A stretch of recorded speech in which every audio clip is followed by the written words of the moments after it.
Jesus को ये मालूम था कि ये चेला मुझे पकड़वाएगा। आप इमेजिन करो जीसस क्राइस्ट का फोकस कितना ग्रेट था, कितना महान था कि सामने उनका कातिल बैठा है, पकड़वाने वाला बैठा है और जीसस ने अपना पेशेंस नहीं खोया। ये बात साबित होती है कि प्रभु यीशु मसीह का जो फोकस था, जो प्रभु यीशु मसीह का प्रेम था पिता के लिए, क्योंकि वो प्रार्थना कर स्पिरिट में कि पिता हो सकता है तो ये कटोरा टल जाए, लेकिन मेरी नहीं तेरी मर्जी पूरी हो। तो वचन में लिखा कि जब कभी परमेश्वर ने कहा तुम ऐसा करो तो मेरी याद के लिए करो, कि जीसस क्राइस्ट ने एक रात पहले क्रूसिफिकेशन शुक्रवार को कल थी और आज रात प्रभु यीशु मसीह उस भोज को अपने चेलों के साथ ले रहे थे। उस भोज में जब परमेश्वर चेलों के साथ खा रहे थे तो उस टेबल के ऊपर, जो आज आपने प्ले में भी देखा होगा, आपको मालूम है कि जीसस को पकड़वाने वाला चेला था यहूदा इस्करियोती, वो भी उसी मेज के ऊपर था। और जीसस को यह मालूम था कि यह चेला मुझे पकड़वाएगा।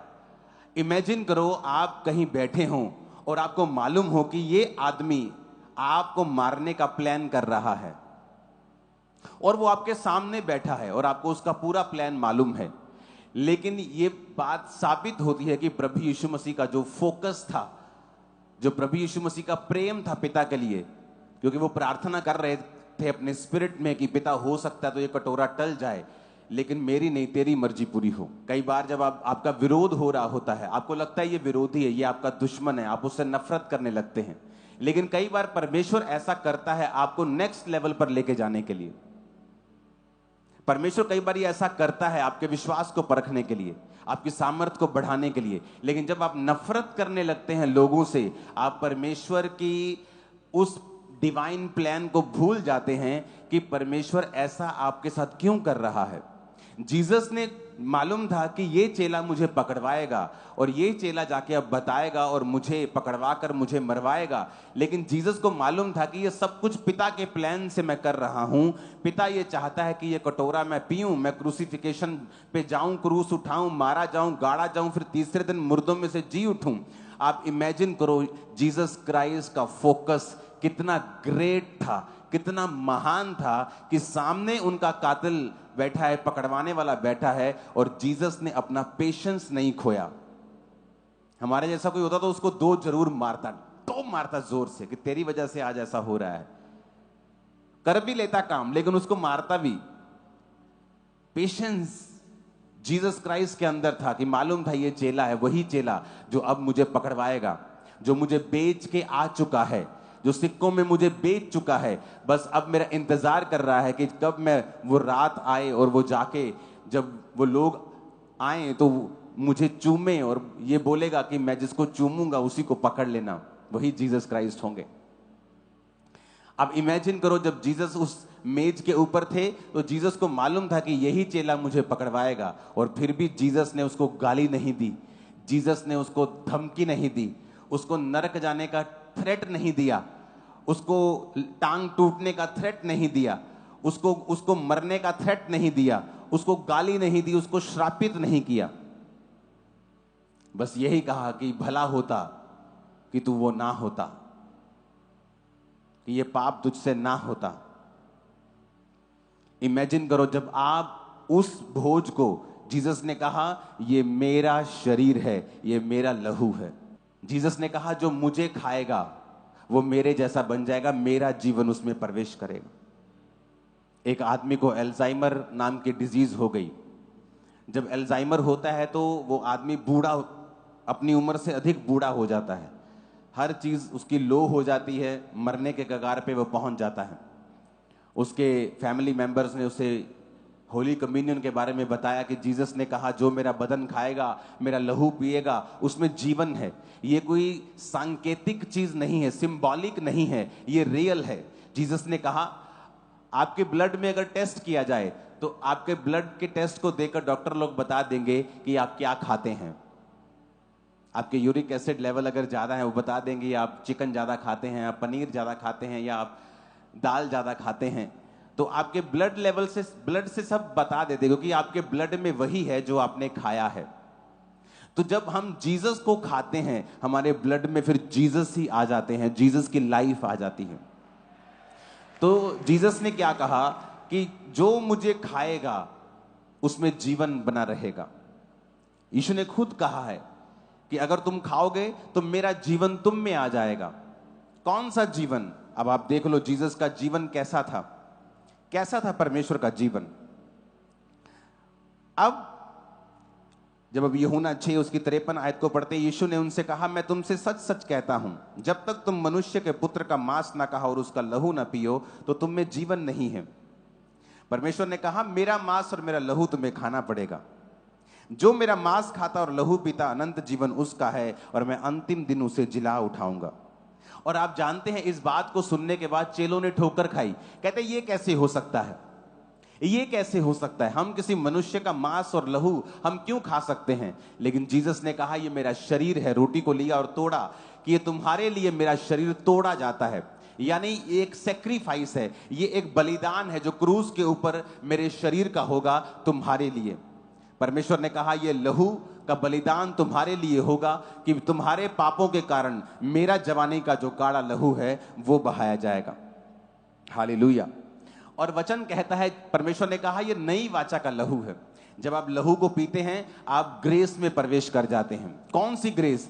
कि आप पुराने नियम में किसी किसी पर आत्मा उतरता था, किसी किसी के ऊपर परमेश्वर की कृपा होती थी, पर परमेश्वर ने कहा जो मेरा लहू पिएगा, मेरा बदन खाएगा और इस नई ग्रेस, नई वाचा के लहू के ऊपर विश्वास करेगा, अब जो कोई परमेश्वर को ग्रहण करेगा उसके ऊपर ग्रेस आ जाएगी। अब उसे पुरानी व्यवस्था के अनुसार नहीं जीना पड़ेगा, अब किसी किसी के आत्मा नहीं आएगा, सब मनुष्यों के ऊपर मेरा आत्मा उंडेला जाएगा। तुम्हारे बेटे बेटियां भविष्यवाणी करेंगे, तुम्हारे दास दासी के ऊपर परमेश्वर ने कहा मैं अपना आत्मा उंडेलूंगा। वो उन्हीं लोगों के लिए कहा जो उसके लहू को और उसके बदन को खाते हैं और परमेश्वर की कुर्बानी को रिसीव करते हैं।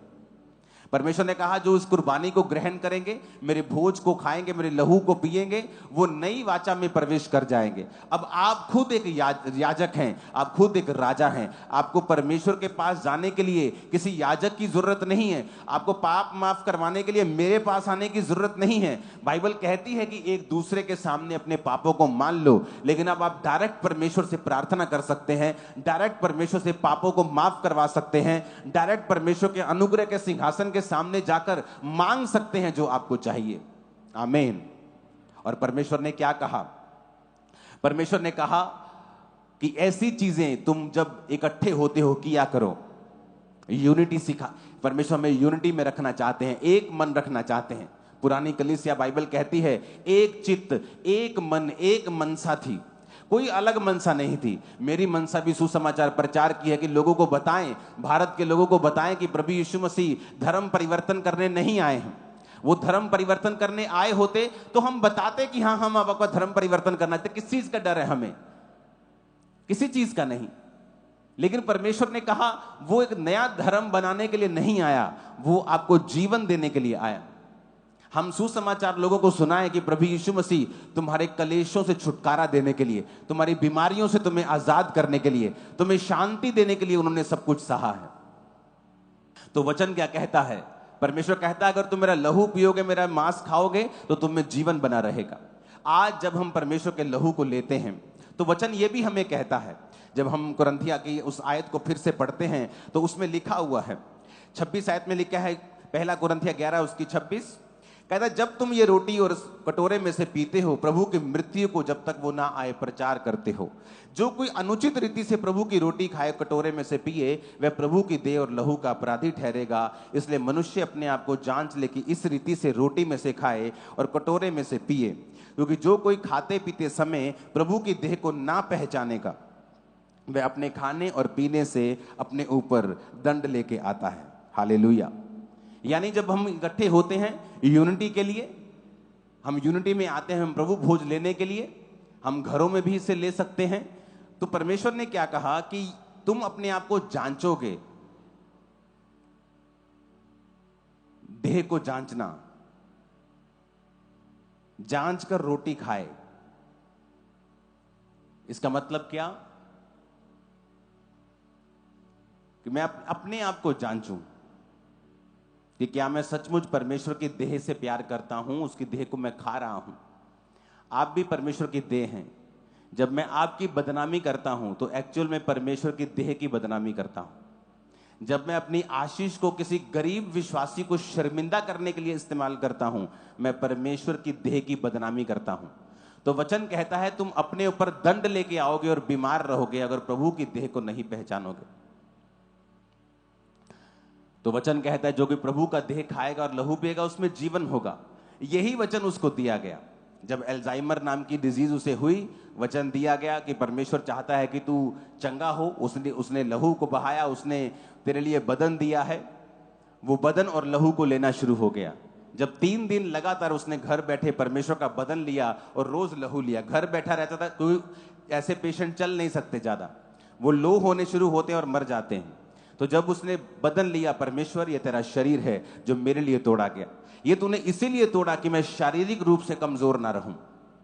अगर परमेश्वर ने सिर्फ पाप माफ करवाने होते वो सिर्फ लहू बहाता, कि कोई आता और परमेश्वर को मारता कि उसका सारा लहू बह जाता। लेकिन वचन ये कहता है कि उसकी सुंदरता आदमियों के जैसे नहीं रह गई थी जब प्रभु यीशु मसीह को कोड़े मारे गए थे। उसका मुंह, उसकी पीठ, जब 39 कोड़े लगे थे तो एक एक कोड़े से 40-40, 50-50 ग्राम मांस बाहर आता था। तो बाइबल कहती है वो पहचान भी नहीं पा रहे थे कि ये वही प्रभु यीशु मसीह है। तो वचन कहता है उसने जानबूझ के उन कोड़ों को खाया ताकि हम शारीरिक रूप से स्वस्थ हो सकें और डिवाइन हीलिंग में चल सकें।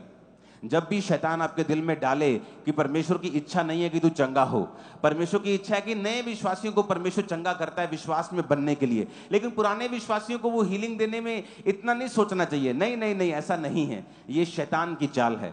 परमेश्वर ने वो लहू इसीलिए बहाया, वो कोड़े इसीलिए खाए, वो कोड़े इसीलिए खाए, वो शरीर इसलिए तोड़ा कि तुम डिवाइन हेल्थ में भी चल सको। जब उसने 3 दिन वो लेता रहा, रोज बदन को लेता था, बोलता था प्रभु तेरे वचन में लिखा है ये शरीर तूने मेरे लिए तोड़ा, मैं इस शरीर को खाता हूं। जूस को लेता था, बोलता था परमेश्वर ये जूस नहीं तेरा लहू है जो तूने मेरे लिए बहाया। रोज वो उसे पीता था। जब चौथे दिन बंदा वो उठा, वो 10 साल जवान था, उसकी बॉडी हील हो चुकी थी, अल्जाइमर जा चुका था, आंखें खुल चुकी थी और विजिबली एक होता है कि आपको हील हो गए लेकिन आप ऊपर से भी चेंज नहीं हुए हो, आपकी चमड़ी वैसी की वैसी, आंखें धसी की धसी हैं, या आपका शारीरिक ढांचा वैसा ही है, आप वैसे चल पड़े हो, आपको फर्क लग रहा है। कहता विजिबली फर्क था, दिखने में फर्क लग रहा था, चमड़ी जवान हो रही थी, आंखें बाहर आ रही थी, जवान लग रहा था, चल रहा था, और वो आदमी पूरी तरह से आज हील हो चुका है, चंगा हो चुका है, ऐसी एक बीमारी से जिसका इलाज मेडिकल साइंस के पास भी नहीं है। कारण क्या? प्रभु भोज। जब आप प्रभु भोज की ताकत को समझते हैं, इसलिए तो कहा जाता है कि विश्वासी एक दूसरे को माफ करे, क्योंकि जिस प्रभु का आप भोज ले रहे हैं ये जानते हुए कि मेरा कातिल इसी मेज के ऊपर बैठा है, तब भी वो पेशेंस रखता है। इमेजिन करो आप उस प्रभु के शरीर को खा रहे हो तो आपको कैसा फोकस और कैसा पेशेंस आपको रखना चाहिए अपनी लाइफ में।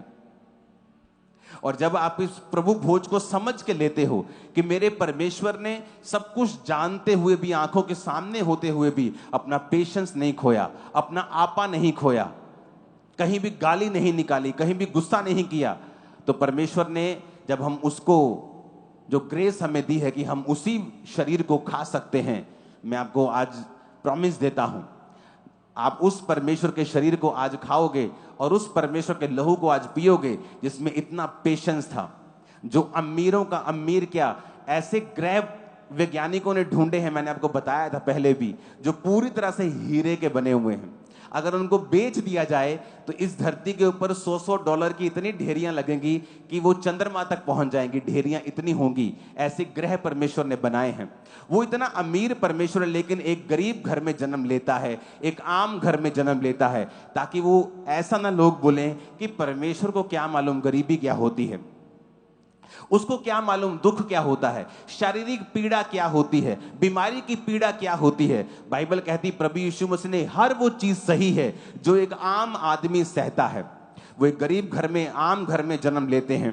वो अपने पिता के साथ काम करते हैं, वही काम जो उनके पिता कारपेंटरी का करते हैं वही जीसस क्राइस्ट करते हैं। वही कोड़े वो खाते हैं, शारीरिक पीड़ा को सहते हैं। मानसिक पीड़ा इतनी थी परमेश्वर को, लोग बोलते हैं कि परमेश्वर को मानसिक पीड़ा कैसे हो सकती है। जानबूझ के यहोवा पिता ने उनको मानसिक पीड़ा से निकाला। क्यों? बाइबल कहती जब परमेश्वर गसमनी के बाग में थे तो वचन कहता है कि प्रभु कह रहे थे पिता हो सकता तो कटोरा टल जाए, और कुछ मूर्ख लोग जिनको बाइबल के बारे में पता नहीं कहते हैं कि ले वो तो आप कह रहे सी परमेश्वर नु, ਉਹ ਤਾਂ ਆਪ ਕਹਿੰਦਾ ਫਿਰਦਾ ਸੀ प्रभु जी, वो डरता सी परमेश्वर तक कि ऐसा ना होवे सलीबी मौत टल जाए। वो पीड़ा के बारे में यीशु मसीह नहीं कह रहे थे। यीशु मसीह इसलिए दुखी नहीं थे कि कल मुझे क्रूस उठाना पड़ेगा, मेरे को मार पड़ेगी। वो इसलिए दुखी थे, वचन कहता है जो काठ पर लटकाया जाएगा वो श्रापित है। वो जो काठ पे लटकाया जाता है वो श्रापित है। जब एक बंदा श्रापित हो जाता है तो वचन कहता है कि यहोवा परमेश्वर इतना पवित्र है कि वो श्रापित को देखता नहीं। तो यीशु मसीह को मालूम था कि कल जब मैं क्रूस पर चढ़ाया जाऊंगा तो कुछ देर के लिए पिता अपनी पीठ फेर लेगा, अपना मुंह मुझसे हटा लेगा और अपनी पीठ मेरी ओर कर लेगा। वो पीड़ा थी प्रभु यीशु मसीह के अंदर जुदाई की, कि परमेश्वर नहीं चाहते थे कि चाहे वो 2 पल हो, चाहे वो आधा घंटा हो, 5 मिनट हो, वो कुछ भी हो, कि मैं 1 सेकंड के लिए भी पिता से अलग ना हूं। ये परमेश्वर की पीड़ा थी। प्रभु कह रहे थे कि हे पिता हो सकता है तो ये कटोरा टल जाए, पर मेरी नहीं तेरी इच्छा पूरी हो।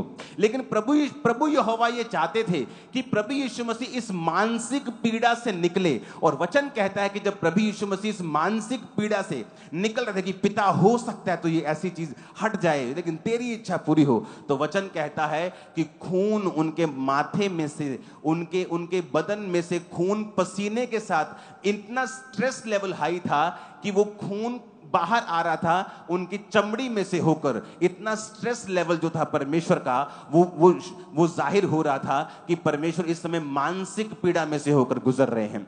अगले दिन वो शारीरिक पीड़ा से, आत्मिक पीड़ा से होकर गुजरे। उसने सारी पीड़ाएं सही, आम घर में पैदा हुए, गरीबी को देखा, दुखों को देखा, बीमारी को देखा। जब बाइबल कहती है कि उन पर कोड़े बरस रहे थे तो बाइबल कहती है उसकी सुंदरता आदमियों के जैसी नहीं रह गई थी, उसको पेन हो रहा था। हर एक चीज परमेश्वर ने सह ली थी। किसके लिए? आपके लिए। और जब आज आप उस भोज को खाते हैं, उस लहू को पीते हैं, आप एक तो जीसस क्राइस्ट के जैसा स्वभाव अपने अंदर पाते हैं। आप स्ट्रांग लाइफ को फील करेंगे कि आपकी स्पिरिचुअल लाइफ स्ट्रांग हुई है और ताकतवर हुई है।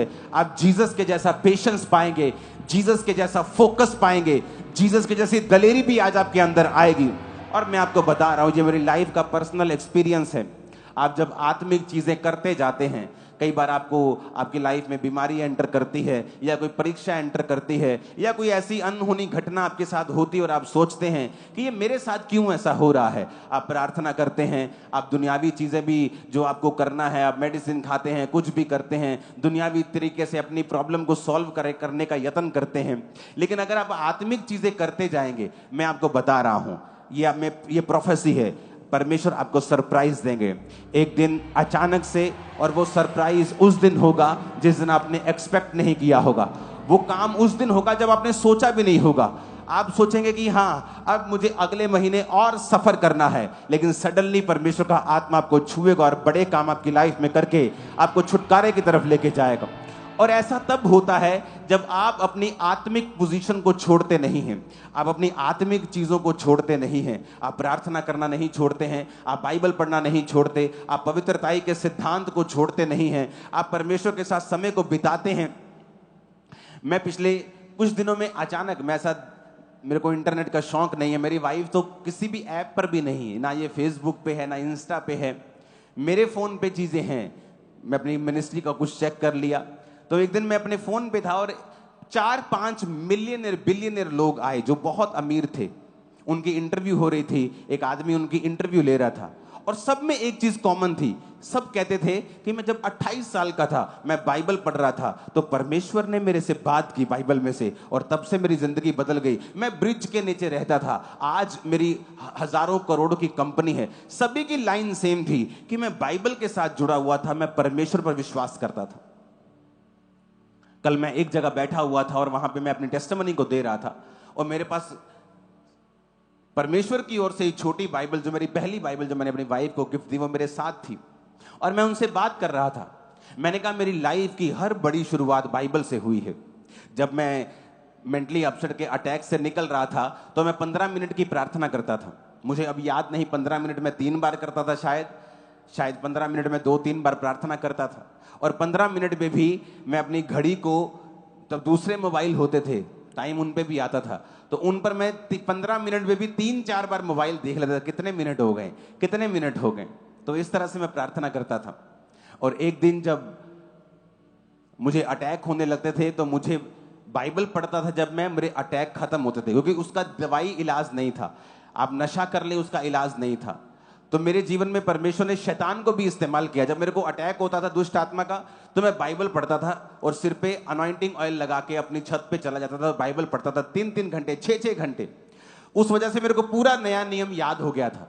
कोई भी विश्वासी अगर मेरे पास आता था, मैं जब पास्टर के पास अपने जाता था और कोई विश्वासी किसी के पास विजिट होती थी, तो मेरे को बाइबल रटी हुई थी, वो कोई भी चीज बोलता था तो मैं झट से बाइबल निकाल लेता था कि तेरे बारे में परमेश्वर का वचन ये कहता है। तो इतना परमेश्वर ने मुझे, इसलिए नहीं कि प्रभु से बहुत प्यार करता था, इसलिए कि परमेश्वर ने मुझे ऐसी सिचुएशन में डाल दिया कि मुझे बाइबल पढ़नी पड़ती थी, नहीं तो मेरे मेंटली अपसेट के अटैक खत्म नहीं होते थे। तो उनमें मैंने क्या सीखा, एक दिन मैं जब बाइबल पढ़ रहा था तो परमेश्वर का वचन आया, हे मेरे प्रिय भाइयों, हियाव बांधो, दृढ़ रहो, क्योंकि तुम जानते हो कि मसीह में की गई मेहनत व्यर्थ नहीं। मुझे लगा परमेश्वर ने मुझसे बात की है।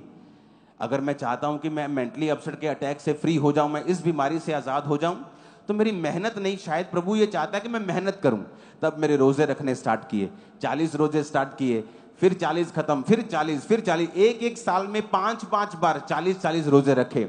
और परमेश्वर का दास मेरे सपने में आके मुझे कहता है, तेरा जो डिप्रेशन है इसके विषय में परमेश्वर से दिल खोल के प्रार्थना कर। यानी जिस चीज का तुझे डिप्रेशन है उसको शब्दों में बोल कर, कि तेरे दिमाग में क्या आता है उस चीज को शब्दों में बोल बोल कर परमेश्वर के सामने प्रार्थना कर, तेरा डिप्रेशन जो है वो खत्म हो जाएगा। और वो दिन था और आज दिन है, 20 साल हो चुके हैं, वो चीज वापिस कभी नहीं आई मेरी लाइफ में। लेकिन वो कैसे हुआ? सारे मिलियनेर्स बिलियनेर्स बता रहे थे बाइबल, वचन, फेथ। आज विश्वासी बाइबल के साथ जुड़ा हुआ नहीं है। क्रिश्चियन बंदे को लगता है मैंने बाइबल पढ़ी हुई है, विश्वासी को लगता है मैं नया नियम पढ़ूंगा। नहीं, ऐसा नहीं है। अगर आप बाइबल के साथ अटैच्ड हो और उसको रेगुलर पढ़ते हो, कोई पता नहीं कौन सा वचन किस दिन जीवित हो जाएगा। आप जानते, कई बार अगर मैं अपनी, ये चीज आपको शायद समझ आए चाहे ना आए, कुछ चीजें डीप हैं। अगर मैं एक बाइबल को पढ़ूं तो शायद आप ये बात नहीं जानते कि जो मैं पढ़ रहा हूं उस वचन को जीवित कर सकता हूं अगर आपके अंदर पवित्र आत्मा है तो। शायद आप ये बात ना समझें कि वचन तो जीवित ही है, लेकिन मैं आपको कुछ और कह रहा हूं। आप उसे व्यक्तिगत बना सकते हैं। एक वचन लिखा है कि परमेश्वर ने कहा धर्मी का वंश बचाया जाएगा, लेकिन अगर आपके अंदर पवित्र आत्मा है, आप प्रभु की प्रेजेंस में हैं, और अगर आप वो वचन पढ़ लें, उसे व्यक्तिगत बना लें, आप जीवित कर सकते हैं और एक बच्चा पा सकते हैं परमेश्वर से।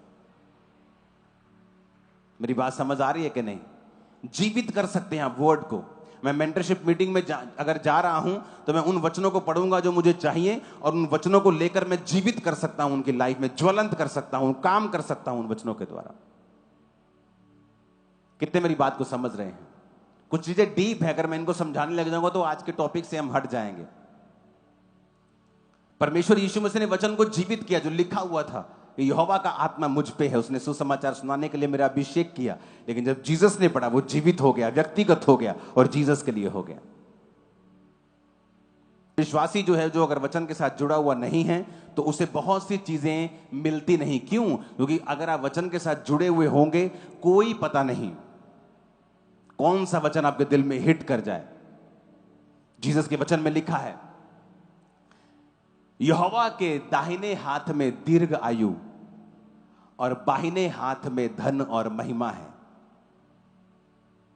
अगर एक विश्वासी इसे पढ़े जो गरीब है, जो गरीबी के श्राप से निकल रहा है, भाई साहब, आप परमेश्वर के नाक में दम कर दोगे इस वचन से। अगर आप में दिमाग हुए ना, अगर आप में बुद्धि हुई, इस एक वचन से आप प्रभु के सामने रोज घुटने लगा के बैठ जाओगे। उसको आपको धन देना पड़ेगा और आप प्रभु का काम करोगे, क्योंकि आप ये कहोगे प्रभु मैंने नहीं लिखा, मैंने थोड़ी लिखा है, तूने लिखा है कि तेरे दाहिने हाथ में दीर्घ आयु है, मुझे दीर्घ आयु चाहिए। तेरे बाहिने हाथ में धन है और महिमा है, मुझे ये दोनों चीजें चाहिए। तू मेरा परमेश्वर, तू मेरा बाप है, तेरे हाथ में सारा कुछ है। तू अपने बेटे से कैसे छुपा सकता है? तू अपने बेटे से ये तीन चीजें कैसे रख सकता है? तू कैसे हो सकता है कि तो तीन चीजें मेरे जीवन में ना हो? जिस दिन घुटनों पे लड़ना सीख जाओगे, पिता से लेना सीख जाओगे, पिता तुम्हें दे देगा सारा कुछ। पर बात यह है कि विश्वासी की लाइफ में वचन जीवित नहीं होता। क्यों? वो उसे पढ़ता नहीं है। अगर आप 10 बच्चों के बीच में बाइबल पढ़ेंगे, आपको नहीं समझ आएगी। आप एकांत में पढ़ें, अलग होके पढ़ें, काम होके पढ़ें, समझ समझ के पढ़ें और देखें वचन आपको क्या कह रहा है। कि परमेश्वर कह रहा है, मेरे दाहिने हाथ में दीर्घ आयु। आप अपनी बीमारी को हील कर सकते हो कि प्रभु तेरे वचन में लिखा है तेरे दाहिने हाथ में दीर्घ आयु है। अगर तेरे दाहिने हाथ में है तो किसके लिए है? मेरे दुश्मन के लिए नहीं, मेरे लिए। मुझे चाहिए, मुझे चाहिए। आप दिन रात इस वचन से प्रार्थना करने लगते हैं। जब दिन रात वचन से प्रार्थना करने लगते हैं तो परमेश्वर का वचन खुद कहता है कि अगर तू दिन और रात मेरे नाम की दुहाई देगा तो मेरा पिता तुम्हारा न्याय जल्दी चुकाने के लिए आएगा और देर ना करेगा। पर बात यह है कि वो एक पर्सनल रिलेशन पे निर्भर करता है। अब आपने वो थोड़ा सा मुद्दा भटका दिया है, तो ये भी पवित्र आत्मा की ओर से है कि अब वो पर्सनल रिलेशन पे निर्भर करता है कि क्या आपके अंदर पवित्र आत्मा है कि आप पढ़े हुए वचन को जीवित कर सकते हैं। आप उसे जीवित कर सकते हैं कि प्रभु तेरे वचन में लिखा है कि गर्भ का फल यहोवा की ओर से प्रतिफल है। अच्छा, गर्भ का फल यहोवा की ओर से प्रतिफल है कि यहोवा उसे देता है, तो मेरे जीवन में क्यों नहीं? आप फाइट करते हैं, आप प्रेयर करते हैं रोज। आप 8 साल प्रार्थना करते हैं एक वचन से, भाई साहब प्रभु को आपकी सुननी होगी, वो आपको गर्भ को खोलेगा। वो कितने मेरी बात को समझ रहे हैं? वचन को जीवित करना बहुत जरूरी है। हालेलुया। तो फिर से उसी मुद्दे पे हम आते हैं कि परमेश्वर क्या कहता है कि मेरा बदन जो तुम खा रहे हो, मेरा लहू तुम पी रहे हो, तुम मेरे जीवन को खा रहे हो। मैं जीसस के जैसा पेशेंस, जीसस के जैसी लाइफ, जीसस की हीलिंग, जीसस की डिलीवरेंस, जीसस की ब्लेसिंग को आज मैं खाऊंगा और आप भी उसे खाएंगे। आज आपकी लाइफ का मोस्ट ब्लेस्ड डे, सबसे ज्यादा आशीषित दिन है आज यीशु के नाम। सबसे ज्यादा खूबसूरत दिन है आज यीशु मसीह के नाम। लग नहीं रहा आपको खूबसूरत? सबसे मेरे को तो फील हो रहा है, लग रहा है, दिख रहा है, समझ आ रहा है, आत्मा में, शरीर में भी। हालेलुया। उसने कहा मेरा बदन तुम खाओगे। अब जब हम उसका शरीर खा रहे हैं, हम हीलिंग को खा रहे हैं, उसकी लाइफ को खा रहे हैं।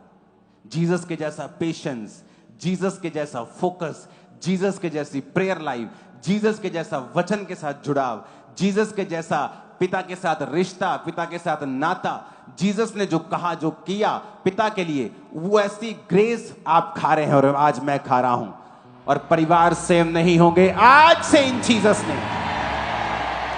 सब बदल जाएगा। परमेश्वर का आत्मा कहता है सब बदल जाएगा।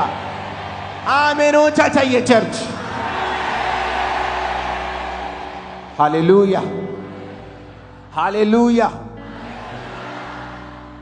मैंने अपनी लाइफ में एक्सपीरियंस किया है चीजों को, एक बार नहीं कितनी बार, जब ऐसी चीजें हुई हैं मेडिकली जिनका हल नहीं है, और प्रार्थना, उपवास, चीजें खत्म। आप हैरान हो जाते हैं, आप वही हैं कि परमेश्वर ने आपका हल कर दिया, सोल्यूशन दे दिया आपको, क्योंकि आप आत्मिक लोग हैं। आपको आत्मिक चीजें करते रहना होगा। काम हो चाहे अभी ना हो, चाहे बाद में हो, लेकिन आपको करते रहना होगा, क्योंकि यही सच्चाई है, यही ट्रुथ है।